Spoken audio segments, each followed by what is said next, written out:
My stepsister texted 70 intimate pictures of them in bed, then added the note, "I'm going to be his wife." So I ensured those pictures made her a viral sensation.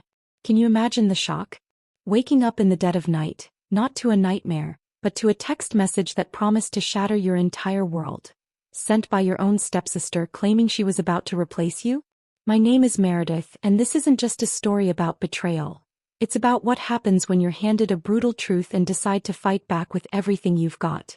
For years I thought I had it all. A quiet suburban life in Cincinnati, a beautiful 7-year-old daughter named Gail, and a husband, Glenn. Husband. That's what I called him then. Now I'm not so sure. The illusion started crumbling at precisely 2:22 in the morning. My phone vibrated like crazy on the nightstand. Glenn wasn't home as usual. Another business dinner, he'd said. But when I squinted at the screen, it was a text from a number I knew too well. My stepsister, Valerie. That name used to just be an annoyance, a ghost of an entitled 20-something who floated into my life when my dad remarried. Now it just tastes like acid. I opened the message. The first one was simple, chilling. "I'm Glenn's next wife." My heart stalled.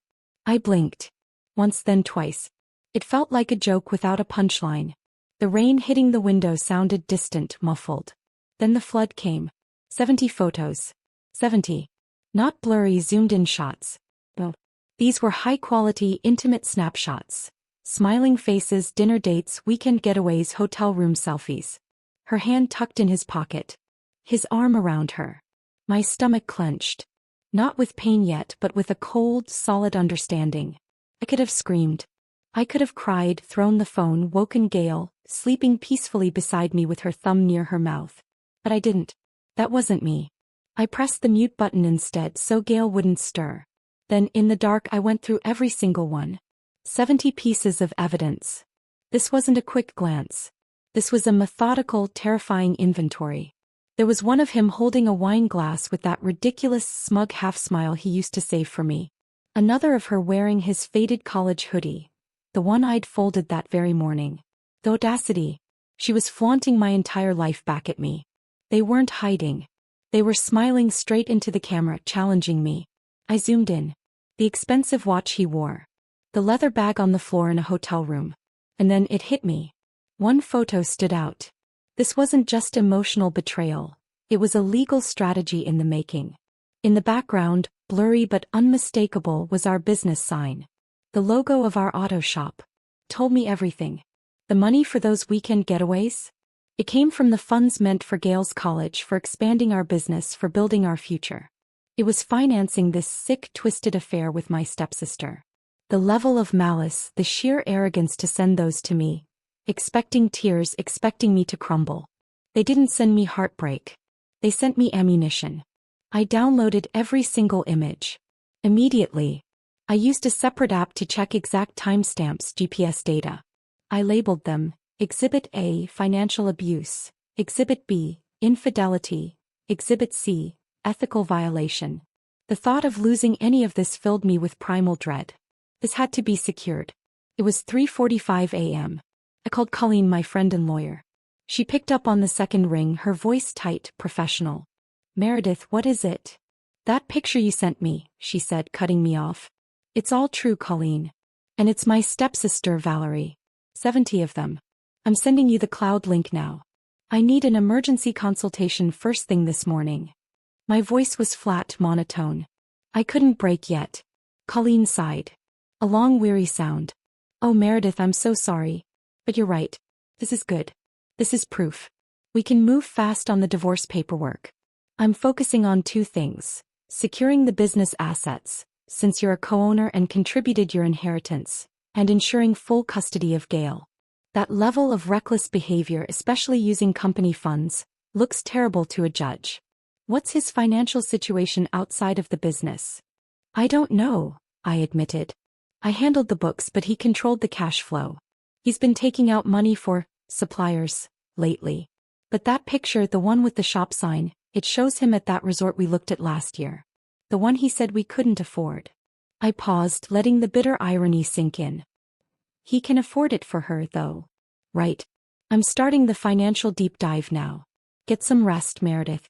Or at least get dressed. I'll see you at 8 a.m. Do not engage with him. Do not mention the messages.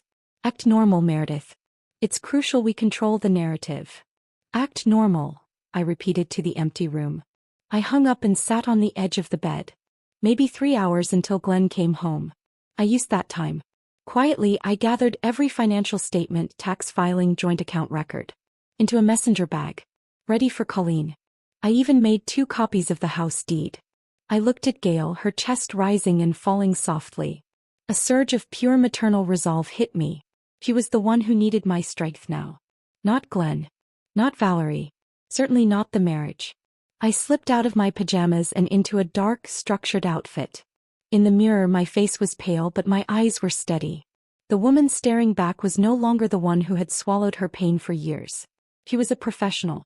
And she was about to go to work. You see, I spent years telling myself the quiet life was the good life. 10 years ago, I thought I had everything. A decent home, a hard-working husband, or so I thought. A new baby and a solid small business. Glenn and I met in college. He was magnetic, charismatic, always the center of attention. I, the quiet editor, was drawn to that fire. He said he wanted a simple family life, and I believed him. We bought a modest house, opened the auto repair shop. I handled all the back end. Accounts, payroll, marketing. Everything that made a business run. He handled the mechanics and customers.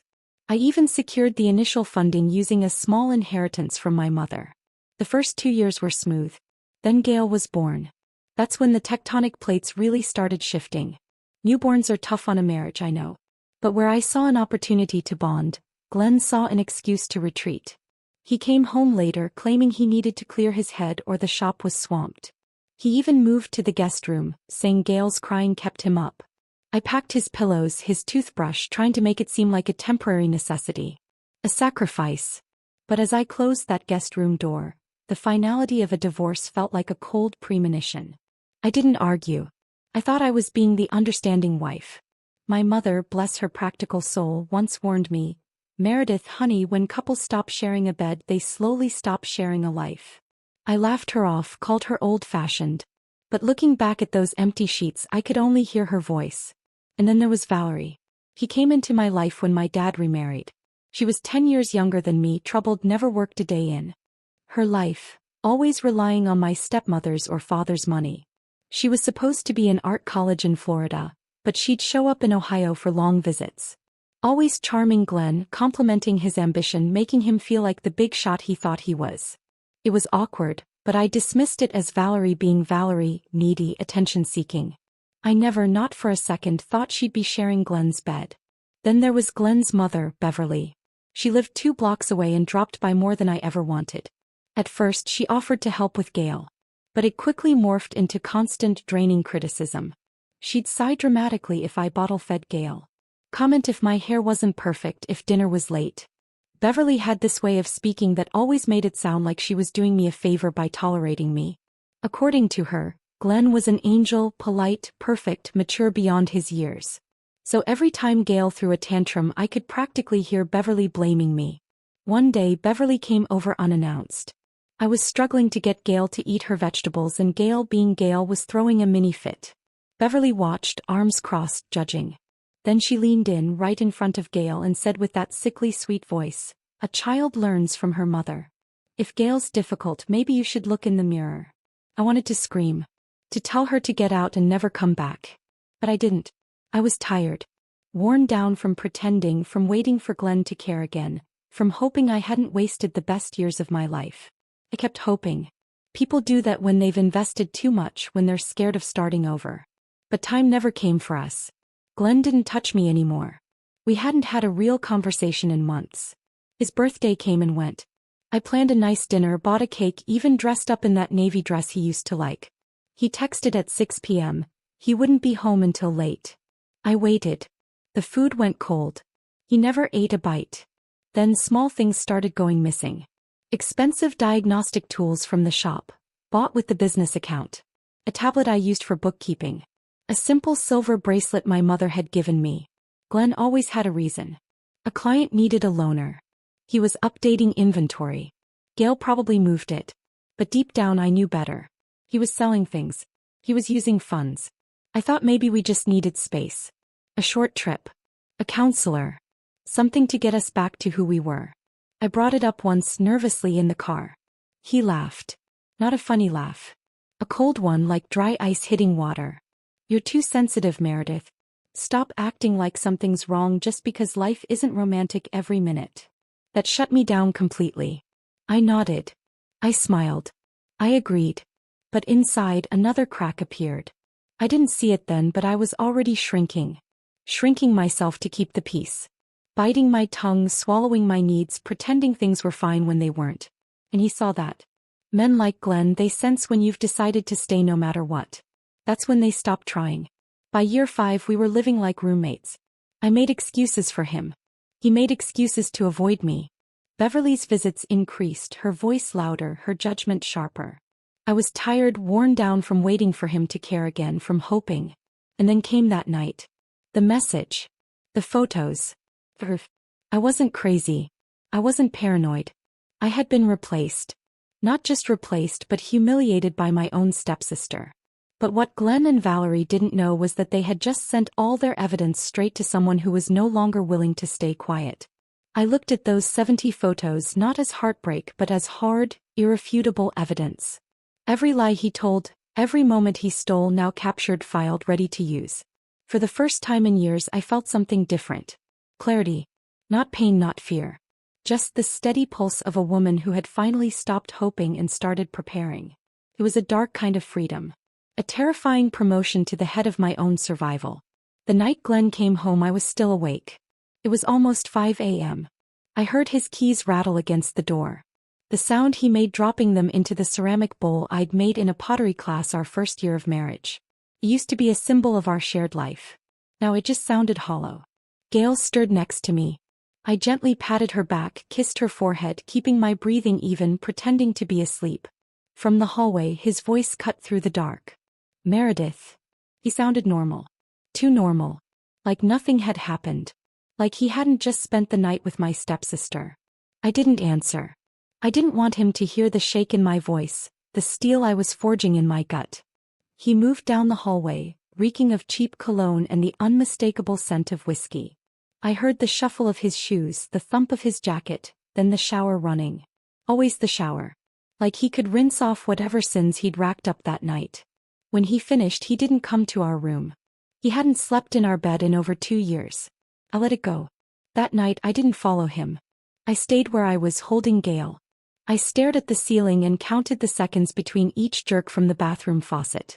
Each one felt louder than the last. I didn't sleep a wink. By morning, Gail's little fingers touched my face. She whispered, "Mommy, wake up." Her breath smelled like strawberries. I kissed her cheek and got up. We padded into the kitchen together, just the two of us. That's when Beverly appeared. Already there. Like a villain who knew the show was about to start. Her hair freshly dyed, teased high like she was going to a church banquet, black curls shining like plastic. She didn't say good morning. She never did. "You're just getting up now?" she said, frowning at my pajamas. "The child's probably starving." "I've been up for hours already." Gail ducked behind my leg. I squeezed her hand. "I don't want Grandma," she mumbled.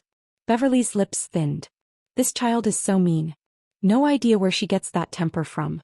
Glenn was always an angel." I didn't respond. I walked past her and pulled out the eggs from the fridge. Normally I'd pretend not to hear. I'd ignore her. But not today.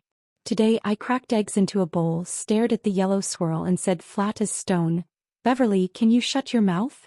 A long silence. She froze by the hallway, stunned. Her mouth literally hung open. "What did you just say, Meredith? Are you feeling all right?" I slammed the knife down twice on the cutting board and turned around slowly. I said, "Shut your mouth. I am feeling perfectly clear." "Thank you." She blinked.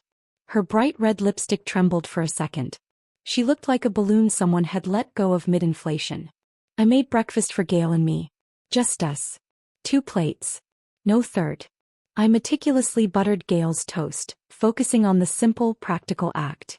Beverly, still reeling, waddled down the hallway, pounded on Glenn's door and sang, "Glenn, breakfast is ready," like it was 1950. Desperately clinging to her role as the perfect homemaker's mother. By the time Glenn stumbled into the kitchen in his robe, smelling of soap and shame, Gail and I were already dressed and stepping out the front door. "Where's breakfast?" "I have a big meeting this morning," he asked, his voice rough and entitled. I didn't answer. Gail looked up at me and said, "Daddy didn't get any." "Nope," I said. "Mommy makes breakfast for Gail. Daddy's mommy can make breakfast for Daddy now. We are moving on to better things, sweetie." Gail nodded like it all made perfect sense to her. We got into the car. The drive to school was quiet, the air thick with my new resolve. As I watched her skip toward the door, I realized something deep and clear. This wasn't just about cheating. This was about all the years I gave. All the times I was quiet. All the times I fed everyone else first and let myself go hungry. Not anymore. I felt lighter than I had in years. Like I had finally shed a heavy, ugly skin. I drove straight to Colleen's office. The conversation was purely professional, focusing only on the divorce proceedings. She had already pulled up preliminary reports on the business assets. "Glenn's salary has been inflated over the last year, Meredith," Colleen said, tapping a printout. "He's been essentially paying himself exorbitant bonuses that you didn't approve, claiming it was for equipment when it clearly went to fund Valerie's lifestyle. We have him dead to rights on financial misconduct, especially since he commingled the money with the funds from your inheritance." "I saw that in the books," I said, "but I couldn't prove where the money went. He'd call it supplier costs. It was all disguised. I need to make sure I get full control of the business to clean up his mess and full custody of Gail." "We're going for a full settlement, Meredith," Colleen affirmed. "Majority stake in the business and full custody of Gail. His recklessness with business funds while you were home raising his child is indefensible in court. The judge will look at the inheritance you put in and see his behavior as gross financial negligence. We need to be the picture of calm, controlled reason." We went over the strategy for an hour, detailing exactly how I needed to act. Calm, unemotional, focused only on the facts. I had to become a stone. When I got back home after dropping Gail off and meeting with Colleen, Glenn and Beverly were waiting for me in the living room. I walked in and immediately noticed the silence, tight and tense, like the room was holding its breath. Beverly had powdered her face so heavily it looked like she was trying to bury her own expression. Her lipstick was bright red, too red for morning. She looked like someone playing dress-up, someone who didn't know how to be taken seriously without a performance. Glenn was slouched deep into the couch, arms crossed like a rebellious teenager. He didn't even try to hide the smug look on his face, the look of a man who thought I was too weak to leave. "You really made breakfast just for yourself?" Beverly snapped first. "What kind of wife does that? Are you trying to starve your husband?" I looked at her, then at Glenn, then back again. I walked to the kitchen and poured myself a glass of water, took a slow sip. I didn't need to yell. I didn't need to cry. I had the facts, and that was all the power I needed. "I made breakfast for me and for Gail," I said, calmly returning to the living room. "Not for Glenn. And haven't you always said my cooking was terrible? I thought he deserved better this morning. Perhaps your cooking is better suited for him." Glenn shifted in his seat, obviously confused by my lack of hysteria. He was expecting a meltdown. I gave them silence. They wanted to fight. I gave them questions. They thought they had power. I was about to show them how little they actually had. "What's that supposed to mean, Meredith? Are you going somewhere with this?" Glenn finally managed. "You tell me," I replied. "I'm just asking simple questions about your daily routine." Beverly's voice wobbled. "Are you saying you don't want this marriage anymore? You're going to throw everything away? You'll ruin your daughter's life?" I smiled a little. "Maybe that's a question you should be asking your son, and your stepdaughter. They seem to have made decisions for me." Glenn sat up straighter. He wasn't used to my use of Valerie's name. I walked past them, sat down, and pulled out my phone. I selected 2 of the clearest photos from the night before. One at the hotel pool, the other in the expensive car Glenn had bought Valerie, and sent them straight to the family group chat. I didn't even look at their faces as the notifications started pinging instantly. Glenn's older sister called within seconds. His cousin responded with a shocked face emoji. Even his uncle, who usually only sent dad jokes, replied with a long series of question marks. Glenn lunged toward me, his face red with panic and rage. "What the hell is wrong with you? Why would you do that?" I stepped back, holding out my hand. "No yelling. Gail's at school. Let's not behave like teenagers. You did the dirty laundry, Glenn. I'm just making sure it's aired out. He clenched his jaw, fists curled. Beverly stood up, ready to jump in. You're ruining your own family, she hissed, posting dirty laundry like some drama queen. You should be ashamed. I turned to her. You want to talk about dirty laundry? Let's talk about how your son's credit card was used to buy a hotel room for a girl half his age, my stepsister. Or how the business you're so proud of is being used to fund weekend trips and designer handbags, money that should be securing Gail's college fund. Beverly's eyes narrowed. You think you're clever? You'll be left with nothing. No, I said. I'm thorough. And I will be left with everything I earned. Just then, Colleen knocked on the door and stepped inside without waiting for an invitation. She was wearing her usual calm, sharp look, a stack of files in her hand. Hello again, Glenn, she said coolly. Beverly. Glenn frowned. Why is she here? I haven't agreed to a lawyer yet. Because, I said, this conversation is no longer personal. It's legal. Colleen handed Glenn a document. These are copies of your company's financial records. 7 years' worth. We traced every expense related to Valerie from the moment she mysteriously reappeared in your life. The hotel charges, the flights, the new car, the condo lease, all of it. Glenn stared at the pages like they were written in a language he couldn't read.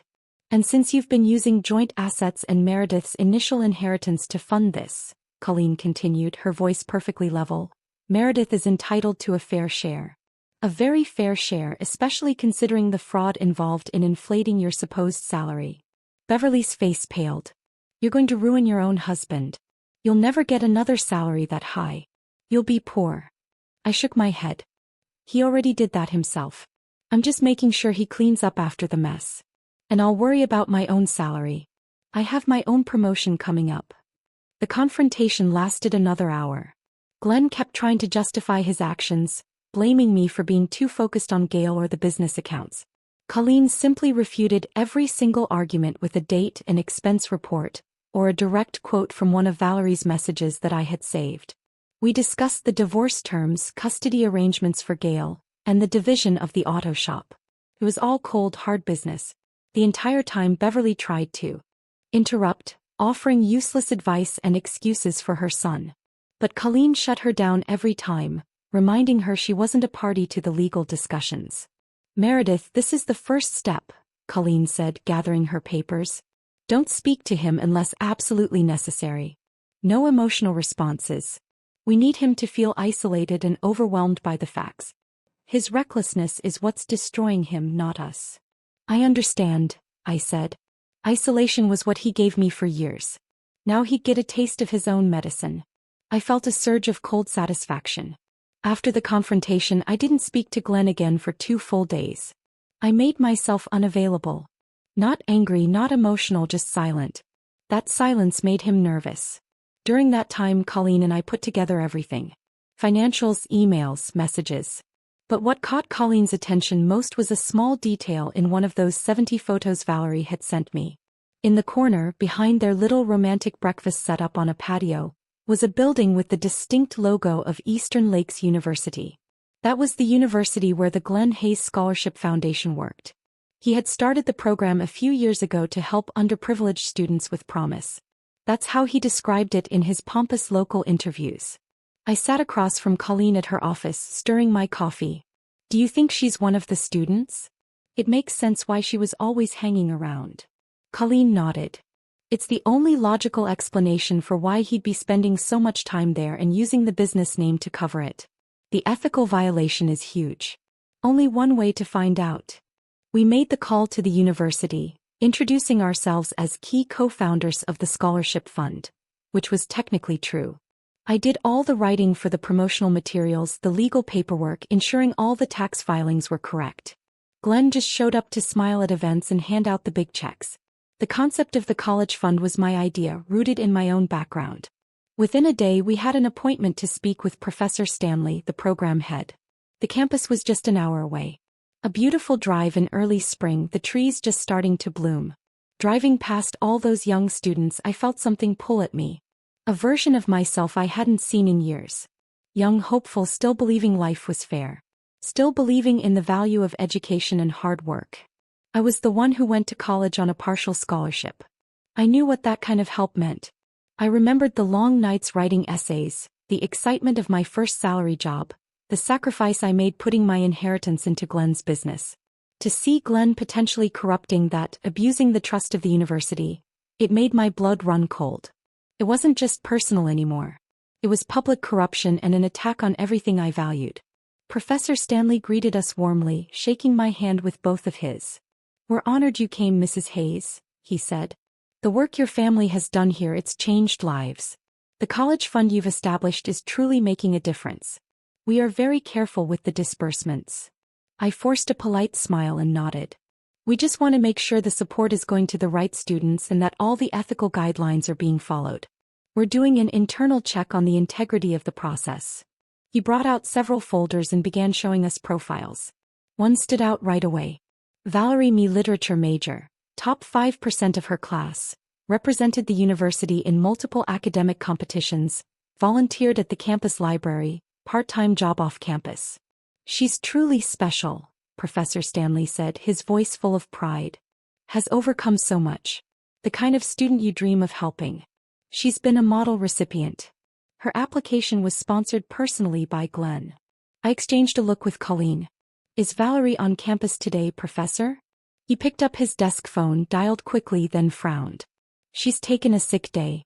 Said she's not feeling well. A bad flu. Very contagious." I let my voice drip with concern. "Oh no, that's unfortunate. Do you know where she's staying? We always ensure our scholarship recipients have access to the best care. We need to make sure we're covered from a liability standpoint. You understand?" "Actually," he said, checking a note, "she's been admitted to the university's partnered hospital for rest. She mentioned flu symptoms." I stood up immediately. "Let's go visit her. Colleen and I have an hour before our next meeting. It's the least we can do. I'm her stepsister after all." The professor hesitated. "Are you sure? It might be intrusive. It is the flu after all." I smiled a wide, convincing smile. "We're family, Professor Stanley. I'm her stepsister. I'm sure she'll appreciate the gesture. We need to check on our college fund recipient personally." We drove in silence. Colleen looked at me a few times but didn't say much. I think she was letting me lead, sensing I needed to do this for myself. I wasn't doing this for spectacle. I just knew I needed to look her in the eyes, to see the face that had betrayed me twice over. Once as a stepsister and once as a rival. The hospital wing was quiet, filled with the scent of antiseptic. We walked down the corridor until we found room 333. Colleen stopped me just before the door. "Meredith, look closer." I looked. Beside the number was a small placard. It read, "Maternity Ward." "She's not here for the flu," Colleen whispered, her eyes wide. I nodded once, then knocked gently and opened the door. Valerie was in the bed, pale and tired-looking. Her hair was in a messy bun. She didn't have makeup on. She looked nothing like the smiling girl in the 70 photos. She was just a young woman, scared and alone. She was barely 22. When she saw me, her betrayed stepsister, the woman she thought she'd crushed, her eyes widened, her lips parted, but no words came out. Professor Stanley stepped in behind us, looking confused.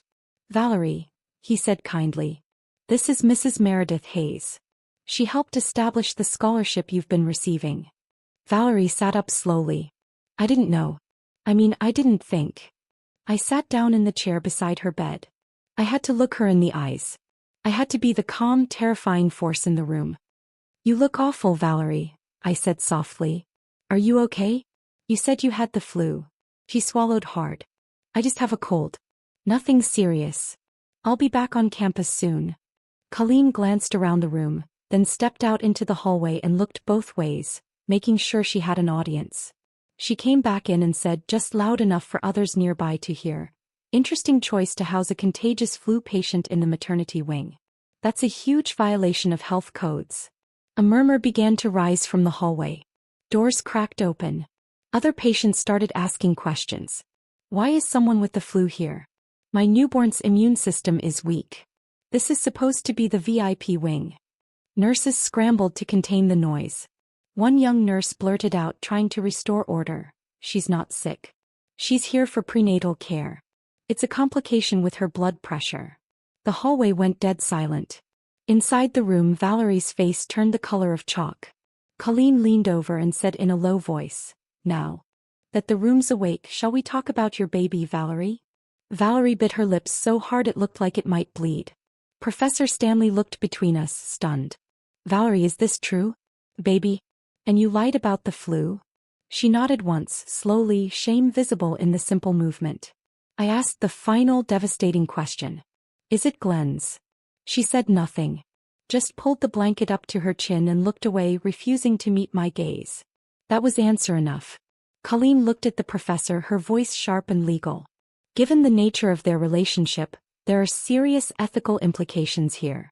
He's sponsoring a student he's sleeping with, a student who also happens to be his wife's stepsister. This is a massive conflict of interest." He blinked, the realization of the scandal hitting him all at once. "You mean she's one of our students and he's her sponsor and the father?" "Yes," Colleen finished. "Her mentor, her landlord, the supplier of her expenses, and the father of her child, all while using funds designated for the college fund to pay for her luxury lifestyle. This is a lawyer's nightmare. The betrayal, the scandal, the fallout."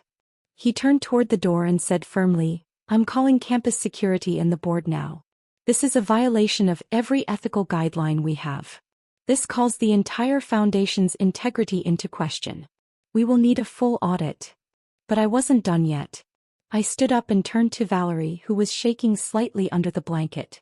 I wanted her to understand the depth of her arrogance. "You thought sending me those photos would break me, Valerie?" I said quietly, leaning down. "You thought I'd send a check and walk away. You thought you'd step into my life, take my husband, and get an easy inheritance. But you never understood who I really am. I'm the one who handles the accounts. I'm the one who founded the college fund. I don't break. I fight. I'm the one who paid for this room. And I'm the one who has all the evidence." I stood up straight, turning my back on her. The scene was over. The stage was set. I didn't go straight home after the hospital visit. I needed a moment to process the sheer audacity of it all. Glenn, his mother Beverly, and now my stepsister Valerie, all wrapped up in this corrupt mess. I sat in my car in the hospital parking lot, hands on the steering wheel, staring at the building. Everything that had happened in the past 72 hours suddenly felt surreal, like I had been cast in someone else's life, and I was just now stepping back into my own skin. Then my phone buzzed. It was Colleen. "She's trending," Colleen said without even saying hello. "What? Trending for what?" I asked, my heart hammering. Colleen sounded both amused and tired. "One of the nurses posted a photo, said a university scholarship recipient was caught lying about being sick to hide a secret pregnancy. It's vague enough to be legal, but the internet's running with it. The local news websites are already picking up the scent of the ethical violation." I pulled up the post. Sure enough, there was a blurry shot of Valerie's hospital door with the maternity sign barely in frame. The caption read, "When you fake the flu to hide what you're really carrying." The comments were exploding. Most didn't know who it was about yet, but the drama was magnetic. That's when Colleen added, "We have a choice now, Meredith. Do you want this to die down quietly, or do we guide the story? The divorce proceedings will be much cleaner if the public knows why we're taking the business. This is your chance for our public promotion of your new status." I didn't hesitate. "We guide it. We need to make sure everyone knows the truth about the college fund abuse." So we did. Over the next 2 days, Colleen and I crafted a meticulous letter to the university board. We listed all the ethical violations Glenn had committed: sponsoring a student he was sleeping with, using company funds for personal indulgence, and violating the foundation's integrity. The letter pointed out that the supposed scholarship college fund was being used as a slush fund for his mistress, who was also my stepsister. We attached the redacted financial records and the initial photos as proof of commingling of funds. We sent copies to the press. Not just the tabloids, but the real papers that covered local business news and university ethics. They did the rest. Articles started popping up. Ohio businessman under investigation for scholarship misuse. Student caught in secret pregnancy scandal linked to mentor. And finally, photos leaked showing business leader in questionable relationship with 22-year-old stepsister. The photos, yes.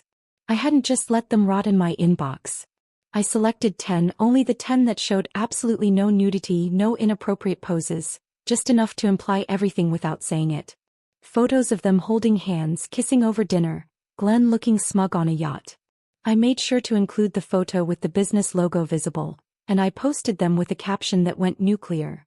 When a woman sends you 70 photos expecting you to fall apart, you take a deep breath and let the world see what she's proud of.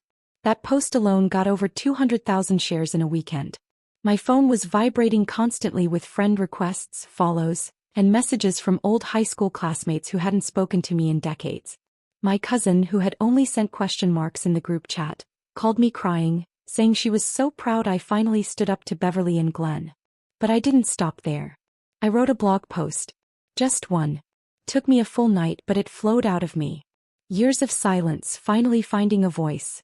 I told the story from my perspective, not as a betrayed wife, but as a woman who had spent 10 years building something, putting up the initial inheritance, managing the accounts, raising the child, only to discover her partner was never really building with her. I wrote about love, about disappointment, about how betrayal doesn't always come in the form of a slammed door. It can come in smiling selfies from someone half your age, someone you grew up with. I wrote about the pain of seeing my inheritance drained for someone else's vacation. I didn't name names, but the internet connected the dots anyway. Valerie immediately deleted all her social media. Glenn went into hiding, turning off his phone.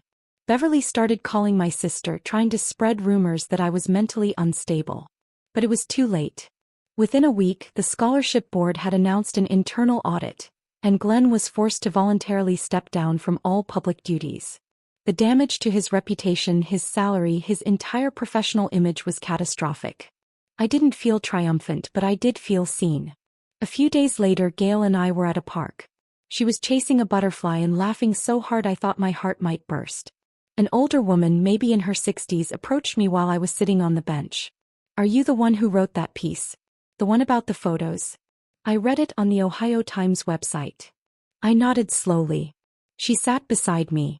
"You said exactly what so many of us never had the words for.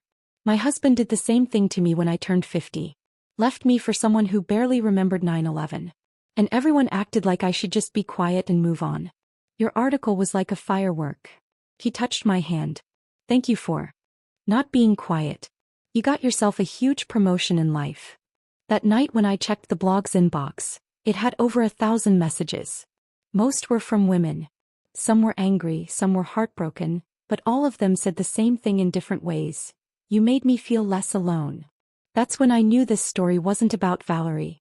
It wasn't even about Glenn. It was about what happens when women refuse to sit quietly while someone tries to erase them.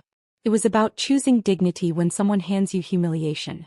And it was about telling the truth, not to burn someone but to light your own way out of the dark.